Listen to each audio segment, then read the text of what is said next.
नमस्कार दोस्तों, जैसा कि हमें पता है कि एक चेक की जो वैलिडिटी होती है वो 3 महीने की होती है और जब भी लास्ट टाइम जो चेक है डिसऑनर हुआ है और उसका रिसिप्ट मेमो आपके पास आया है तो उस रिसिप्ट मेमो के मिलने के विद इन 1 मंथ जो है एक लीगल नोटिस या फिर नोटिस भेजा जाता है और जिस दिन एक्यूज को नोटिस या लीगल नोटिस रिसीव हुआ है उसके विद इन 15 डेज एक्यूज को पेमेंट करनी होती है। अगर वो पेमेंट उन 15 दिन के अंदर नहीं करता तो जिस दिन वो 15 दिन खत्म हो रहे हैं उसके 1 महीने के अंदर कोर्ट में कंप्लेंट फाइल करनी होती है। पर पूरे इस पैंडेमिक या फिर लॉकडाउन में सबसे बड़ी जो दिक्कत रही वो ये कि इन लिमिटेशंस का कंप्लायंस कैसे किया जाए। कंप्लेंट फाइल करने का लिमिटेशन एग्जेम्प्टेड रहेगा जब तक कोर्ट्स में फाइलिंग स्टार्ट नहीं हो जाती और लीगल नोटिस या फिर डिमांड नोटिस आप भेज सकते हैं क्योंकि इंडियन स्पीड पोस्ट और अदर सर्विसेज स्टार्ट हो चुकी है। पर अब यहाँ पर एक और सवाल ये आता है कि अगर कोई चेक जो इनवैलिड हो गया है यानी कि 3 महीने से ज्यादा उस चेक को हो गए हैं तो अब उन चेक्स का क्या होगा। इसको एक प्रैक्टिकल एग्जांपल के थ्रू समझ लेते हैं कि मान लीजिए ए व्यक्ति के पास 1 जनवरी 2020 तारीख का चेक है और उसने उस चेक को अभी तक प्रेजेंट नहीं कराया। अब उस व्यक्ति ने सोचा कि उस चेक को प्रेजेंट करा ले पर इसी दौरान जो है लॉकडाउन लग जाता है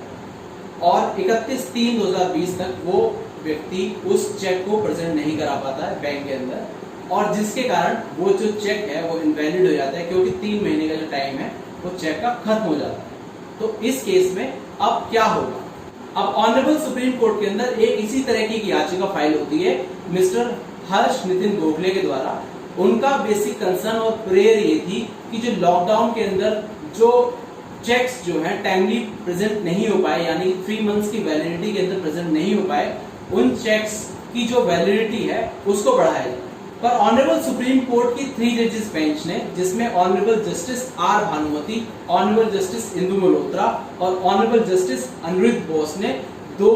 जून 2020 को यह पिटीशन यह कहकर डिसमिस कर दी कि ये पॉलिसी मेकिंग या डिसीजन मेकिंग जो है ये आरबीआई के अंडर में आता है और आरबीआई इसमें जो करना चाहे वो करे। ऑनरेबल सुप्रीम कोर्ट इसमें किसी भी तरह का इंटरफेरेंस नहीं करेगी। 10 जुलाई 2020 को ऑनरेबल सुप्रीम कोर्ट जब लिमिटेशन से जुड़े हुए शिव मोटो मैटर्स पर सुनवाई कर रही थी तभी ऑनरेबल सुप्रीम कोर्ट के honourable chief justice of India S A Bobde, honourable justice Subhash Reddy, honourable justice S Bopanna ji के सामने ये सवाल आया कि क्या जो चेक्स की जो वैलिडिटी है क्या उसको भी 3 महीने से ज्यादा एक्सटेंड किया जाना चाहिए या नहीं।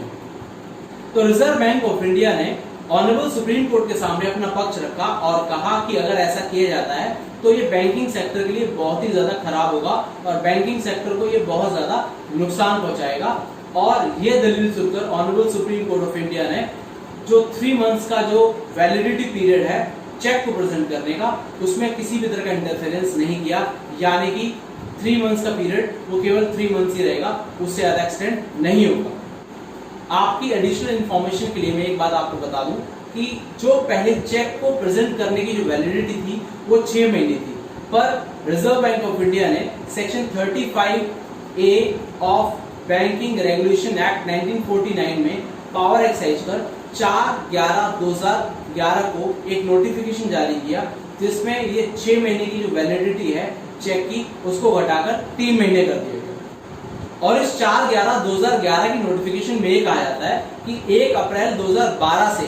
अगर कोई भी चेक अगर बैंक में प्रेजेंट किया जाता है और उस चेक पर जो डेट है उस डेट से 3 महीने लैप्स हो चुके हैं यानी कि 3 महीने कंप्लीट हो चुके हैं उस चेक को और उसके बाद अगर वो चेक प्रेजेंट किया जाता है बैंक के अंदर तो वो चेक जो है वैलिड नहीं होगा। और इसी 4/11/2011 के नोटिफिकेशन को ही ऑनरेबल सुप्रीम कोर्ट के अंदर चैलेंज किया गया जिसको ऑनरेबल सुप्रीम कोर्ट ने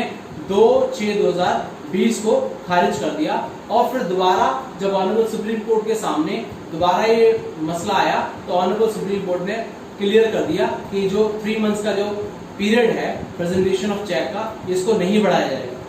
तो दोस्तों आखिर में मैं यही कहूंगा कि आपके पास जो भी चेक्स हैं उनको विद इन स्टैट्यूटरी पीरियड यानी 3 मंथ्स के अंदर आप बैंक में प्रेजेंट कीजिए और विद इन स्टैट्यूटरी पीरियड आप लीगल नोटिस भेजिए और अपडेटेड रहिए कि जो कोर्ट्स में जो फाइलिंग है चेक बाउंस की वो कब से शुरुआत होने जा रही है ताकि आपका जो कंप्लेंट है वो टाइम बार्ड ना हो और चेक से जुड़े हुए अगर आपके कोई भी सवाल है तो आप मुझे कमेंट बॉक्स में मेंशन कर सकते हैं। जुड़े रहिए। जय हिंद, जय भारत।